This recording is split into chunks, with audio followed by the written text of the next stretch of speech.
हरिओम बालक भगवान, हरिओम। ठीक ठाक हो जी। तो पिछले क्लास में 12th के पोएट्री का मैंने फायर ह्यूमन पढ़ाया था, आप लोगों को प्रयास करा था अच्छे से पढ़ाने का, शायद याद हो गया होगा यदि आप ठीक से देखे होंगे तो। आज उसका मल्टीपल चॉइस क्वेश्चन करना है हम लोगों को। काफ़ी इम्पोर्टेंट क्लास है, कुछ बोर्ड पर है, इसके बाद भी बहुत सारा चीज़ आने वाला है। आज पहली बार, अभी तक तो एंटोनिमस आ रहा था उसमें से, अब सिनोनिम्स बनाएंगे हम लोग, आज इसमें दिया हुआ है। One more thing my dear, I want to discuss with you. You people are eagerly waiting live classes. I am also eagerly waiting for the same.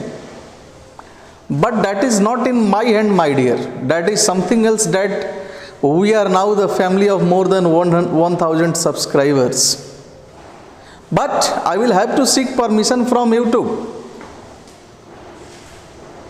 I think you better understand what I mean to say. 1000 plus हम लोग का एक family हो गया है, subscribers हो गए हैं। नियमानुसार अब लाइव की अनुमति मुझे मिल जानी चाहिए यूट्यूब महाराज के तरफ से, लेकिन अभी मिला नहीं, प्लस का चिन्ह बनाकर छोड़ दिए। मैंने मेल किया कि भाई अब आने दो, तो उन लोगों के यहाँ स्टाफ की अभी कमी है, पैंडेमिक चल रहा है, थोड़ा वेट करना होगा। लेकिन अब इसका ये मतलब नहीं है ना कि पढ़ेंगे ही नहीं, क्लास तो मिल रहा है आपको। एडजेक्टिव का पूरा सीरीज पढ़ाया, अब उसका कॉम्पिटिटिव नोट्स आने वाला है। 3 पोएम पढ़ा दिए, कॉम्पिटिटिव क्लासेज हैं, स्टोरी ऑफ वर्ड्स हैं, कॉन्सेप्ट ऑफ ट्रिपल ये है, बहुत सारा चीज पढ़ाया गया है। ये कौन पढ़ेगा? अब इसके बाद एडजेक्टिव का जो कॉम्पिटिटिव नोट्स पढ़ाएंगे, उसके बाद टाइम एंड टेंस पढ़ाना है मुझे, जो 5 से 8 नंबर का आपके एग्जाम में पूछता है। वॉइस पढ़ाना, ये सारे चीज़ जो एग्जाम से रिलेटेड हैं आपके, सबको कॉम्पिटिटिव फिगर में ही पढ़ाऊंगा। तो जब तक मैं लाइव नहीं आ रहा हूं, नहीं पढ़ोगे। लाइव का क्या मतलब समझते हो? What do you mean by live? Live का मतलब कि सामने आपके शिक्षक हो, कोई कट पेस्ट नहीं। तो मैं जितना भी क्लास तुम लोगों को देता हूं, उसमें कट पेस्ट मिलता है क्या? सरस्वती की कृपा है, कुछ ज्ञान उन्होंने दिया है। तो देखो तो ध्यान से, उसमें कहीं मुझे कट पेस्ट करने की जरूरत पड़ती है? बहुत रेयर में ऐसा हो सकता है। तो यार मेरे एक प्रयास है मेरा कि सीखो, चीज़ों को जानो, पढ़ोगे नहीं। और देखो ऐसा होता है कि जब नहीं पढ़ोगे ठीक से, वॉच मिनट्स कम होगा, व्यूज कम होंगे, तो मन नहीं करेगा कि रेगुलर क्लास ले आप लोगों के लिए। ध्यान रखिए। आइए क्वेश्चन बनाते हैं। Fire human objective question multiple choice मैंने लिख रखा है जी। अब देखो, पहला क्वेश्चन है, the poem fire human has been composed या रिटन बाई, और नीचे 4 ऑप्शन दे देगा। आपको याद रखना है, के लिखे हैं KKN दारूवाला, जिनको इन नटसेल क्या कहते हैं, in short for KN Daruwalla. Question number 2, KN Daruwalla was born in dash. 4 option नीचे दिया जाएगा, जिसमें एक ऑप्शन 1937 भी रहेगा। आपका आंसर नहीं होगा, you have to memorise it. Third question is, KN Daruwala received Sahitya Akademi award यानी KN दारूवाला को साहित्य अकेडमी पुरस्कार मिला था। कब मिला था? याद रखिएगा, 1984 में। उनको एक और भी मिला था जी, कॉमनवेल्थ पोएट्री अवार्ड भी था, ध्यान रखिए। Fourth question, KN Daruwalla is a dash poet of eminence. Answer है लैंडस्केप। याद रखिएगा, सारे कवियों के साथ कुछ विशेषता जुड़ी हुई है। जैसे डॉन क्या थे? मेटाफिजिकल थे। वाल्ट व्हाइटमैन, इन सबको कौन क्या थे? जॉन किट्स रोमांटिक पोएट थे। वाल्टर डिलामेयर चिल्ड्रंस पोएट थे। ये सारे बताए जा चुके हैं। रूपर्ट ब्रूक वार पोएट थे, उसी तरह यह लैंडस्केप पोएट ऑफ एमिनेंस थे, याद रखना है। Ken Daruwalla writes with intensity and dash, answer होगा विगर, वर्ड याद कर लीजिएगा। विगर मीन्स पौरुष, तेज, बल लिखवाया गया है। इंटेंसिटी मीन्स तीव्रता, ये भी लिखवाया गया है। तो इस क्वेश्चन को, इसको मैंने अंडरलाइन इसलिए करा है, समझ लो, क्योंकि इस क्वेश्चन को ऐसे ही पूछ सकता है ना, केन दारूवाला राइट्स विद डैश दे देगा एंड विगर यहाँ दे देगा, यहाँ यह वर्ड रहेगा लेकिन यहाँ डैश दे दिया, तब क्या भरेंगे? इंटेंसिटी। निचले दो क्वेश्चन है जो VVI है, बार बार एग्जाम में पूछ देता है। केन दारूवाला वाज या हैड बीन देगा तो वाज हटा देगा, वाज देगा तो हैड बीन हटा देगा। In dash service, most important question है ये, आंसर याद रखिएगा पुलिस। ये तो मैं पढ़ाकर समझा चुका हूँ, यदि ढंग से आप पढ़ लेते तो आपको ये सब करने की जरूरत है, वहीं पर याद हो जाता है। यानी केन दारूवाला किस सेवा में थे? तो पुलिस सेवा में थे, पुलिस सर्विस में थे, ऑफिसर थे। 7वां क्वेश्चन भी VVI है, बार बार पूछ देता है एग्जाम में। The poet in fire human is a dash by religion, यानी जो कवि हैं फायर ह्यूमन में वह धर्म से क्या है? तो याद रखिएगा जोरास्ट्रियन, यानी पारसी कवि थे। Is that clear? अब आ जाओ पेज नंबर 162 में, निकालो, निकाल लिया? पेज नंबर 162 में देखो B1 और B2। तो B1 कह रहा है read the following sentences and write T for true and F for false statement. दे सकता है एग्जाम, ट्रू फॉल्स बनाना है। जैसे एक आध मैं बनवा दे रहा हूं, बाकी आप बना लेना, प्रैक्टिस हो जाएगा। क्वेश्चन नंबर A कह रहा है the poem describes the scene of a burning ghat, यानी कवि इसमें एक बर्निंग घाट का वर्णन करते हैं जहां चिता जलाया जा रहा था। ये तो समझाया था, सही है, बर्निंग घाट का तो वर्णन है इसमें, ट्रू हो गया। एक और क्वेश्चन देख लो, F है the speaker belongs to Zoroastrian religion, अभी तो मैं बता दिया ट्रू है, तो इस तरह से ट्रू फॉल्स बना लेना। अब नीचे आओ, ध्यान से जरा से, B2 में है complete the following sentences on the basis of the poem, यानी कविता के आधार पर, कविता को पढ़ना है आपको, उसके आधार पर खाली जगहों को भरना है। अब जैसे एक पेज नंबर कितना हो गया बोलो? पेज 162 B.1.2 का क्वेश्चन नंबर A मैं लिख रहा हूं। देखो यहां कह रहा है the wandering ghost lights, the wandering ghost lights dash passerby. Passerby means राही, बटोही, राहगीर बताया था मैं। अब इसको भरना है, यानी यहां कौन सा वर्ड मिसिंग है? You have to go through the poem and fill the blanks here. Blank here. तो माय डियर, अब हम क्या करेंगे? इसको बनाने के लिए कविता में चले जाओ, 161 नंबर पेज में आ जाओ और देखो यहां पर सेकेंड लाइन में लिखा हुआ है, फर्स्ट लाइन से मैं पढ़ दे रहा हूं। The burning ghat erupted phosphorescence and wandering ghost lights frightened passers by. इसमें पेसर्स बाई है, इनफैक्ट पेसर्स ही होता है, लेकिन वो एस छूट गया है क्वेश्चन में, आप सही लिखो।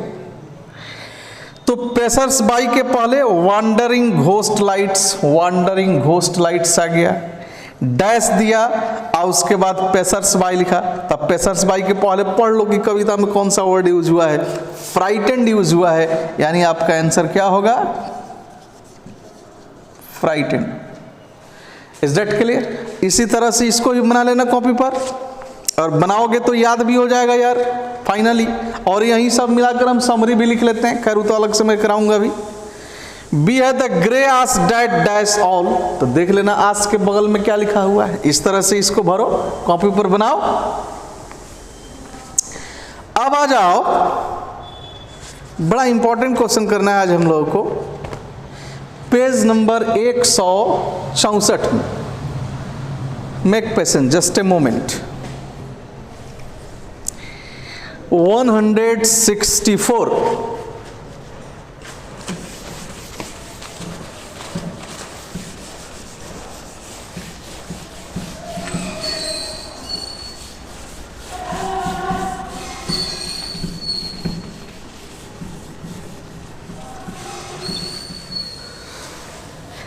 164 में एक्सरसाइज 2 देख लीजिएगा, नीचे D1 के नीचे है एक्सरसाइज 2। इसमें है, कह रहा है, मैं पढ़ के सुना दे रहा हूं, look up a dictionary and right the synonyms of the following words. Dictionary देखिए और निम्नलिखित शब्दों का समानार्थक शब्द आपको लिखना है। तो इसके पहले सारे कविता में एंटोनिम्स पूछ रहा था, यानी विपरीतार्थक, इसमें क्या कर दिया है, समानार्थक। और ये शब्द आते हैं इस एग्जाम में, 2 से 3 क्वेश्चन तो आएगा ही आएगा। हो सकता है कि 2 एंटो हो तो 1 साइनो हो जाए, 1 सीनो हो गया तो 2 एंटो हो सकता है। You have to memorise it. मैं इस क्वेश्चन को ही बना दे रहा हूं, आप इसको याद कर लेना। अब इसमें देखो 2, 4, 6, 8 वर्ड है। D1 यानी डी सेक्शन का पेज नंबर 164 D1 एक्सरसाइज 2। पहला वर्ड है डाउन। डाउन का अर्थ मैंने समझाया था आपको, भोर। कविता जब पढ़ाया था तो भोर, भोर समझते हो ना, न दिन न रात, एकदम मॉर्निंग का जो जस्ट पहले वाला समय होता है वो अब भोर होता है। तो भोर यानी दिन की शुरुआत आप कह सकते हो। तो इसका आप सिनोनिम्स के रूप में आप ले लो डे ब्रेक, यानी दिन के शुरुआत के ठीक पहले वाला समय, या आप सनराइज भी कह सकते हो, लेकिन डे ब्रेक ज्यादा बेहतर होगा। नेक्स्ट करें सवालों। सवालों मीन्स निगलना, लिखवा चुका हूं मैं, पिछला क्लास देख लेना, इस पोएम को पढ़ लेना अच्छे से। सवालों मीन्स निगलना, निगलना समझ रहे हो नहीं, खाना निगलना। तो इसके लिए ईट का भी प्रयोग होता है, कंज्यूम का भी प्रयोग होता है, कंज्यूम, डिवोर का भी, लेकिन बेहतर है कंज्यूम को आप याद कर लेना। पेन, पेन मीन्स पीड़ा, कष्ट, दर्द, तकलीफ। तो इसके लिए क्या, ये इसका सिनोनिम्स क्या हो जाएगा, सफरिंग या एगोनी। एक चीज यार थोड़ा सा कभी कभी बुद्धि का भी प्रयोग करना चाहिए। To err is a human being, हम किसी दूसरे ग्रह से आए हुए प्राणी नहीं है, जैसे आप हो ऐसे मैं भी हूं। कहीं कहीं मैं लिख रहा हूं तो हो सकता है कि कहीं स्पेलिंग मिस्टेक हो गया, या कहीं स्पेलिंग जैसे आई छूट गया, तो थोड़ा सा बुद्धि लगा लो यहाँ पर, या आई कहीं पहले लिखा गया कहीं आर बाद में हो गया। तो ऐसा थोड़ी है कि उसका स्पेलिंग मुझे नहीं आता है, मैं नहीं लिख सकता हूँ, ऐसे तो कर सकता हूँ ना, लेकिन हो गया कभी ऐसे तो उसको थोड़ा सुधार लेना यार। तुम अपने भी बुद्धि का भी कभी कभी प्रयोग किया करो, लिखते क्रम में हो सकता है ऐसा।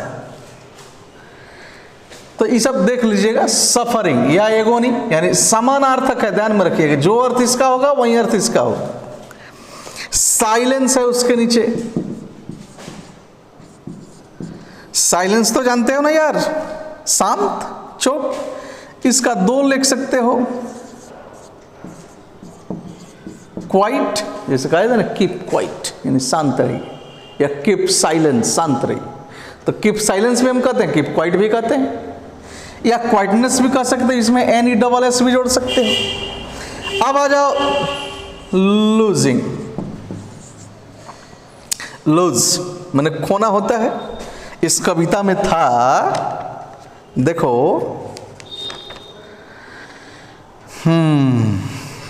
वी सॉ इम्बर्स, हम लोगों ने अंगारों को देखा, यानी जो चिता जल रही थी उसमें, लॉजिंग देयर क्रूएल रेडनेस, यानी अंगारों को देखा, आग के अंगारों को, जो अपने लालिमा को धीरे धीरे खो रही थी, ऑफ द ग्रे आस, तथा भूरे राख में बदल रही थी, डेट सवालोस ऑल, जो सबको निगल जाता है। कितना सुंदर कविता मैंने पढ़ाया था। तो खो रही थी यानी आग जो है, आग के जो अंगारे थे वो धीरे धीरे राख में बदल रहे थे, यानी डिसअपियर हो रहे थे अंगारे। लाल जो लालिमा थी उनकी वह डिसअपियर हो रही थी, यानी गायब हो रही थी। तो इसलिए इसके सिनोनिम्स में बना लो, डिसअपियरेंस,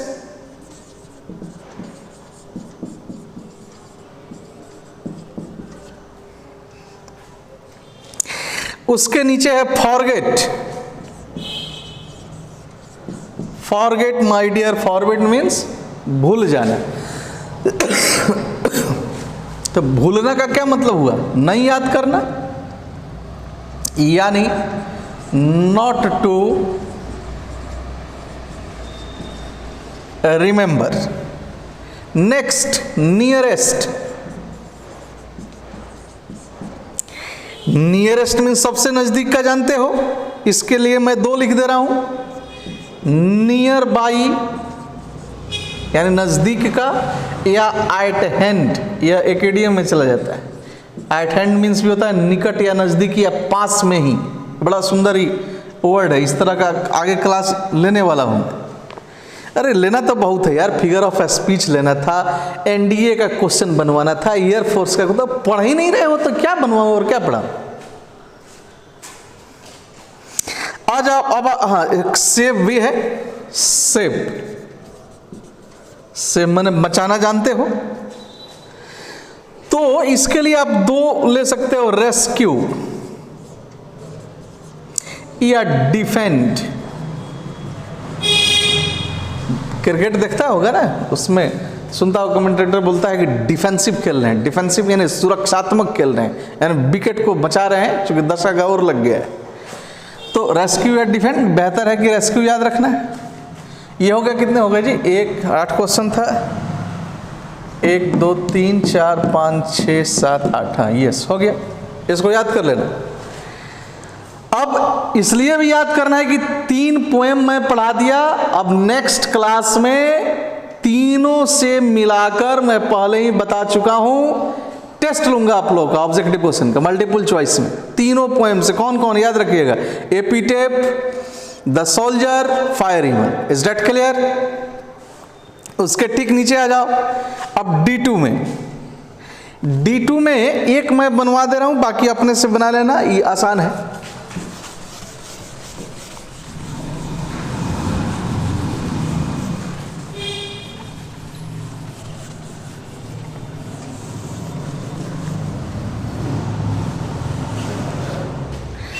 D2 कह रहा है कि add ing to the following verbs and fill in the blanks to complete the following sentences.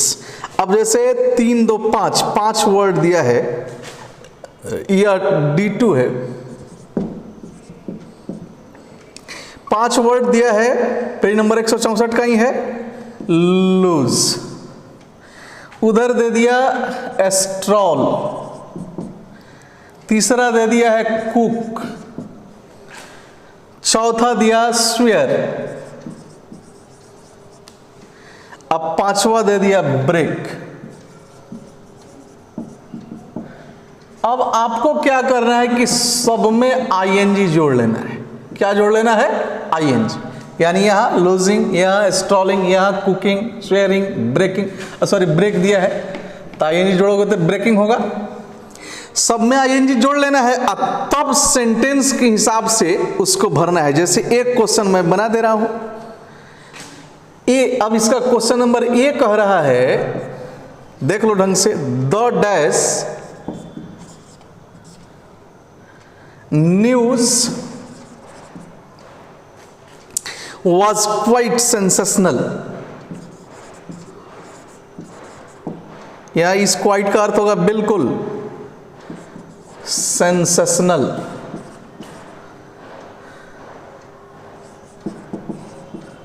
सनसनीखेज।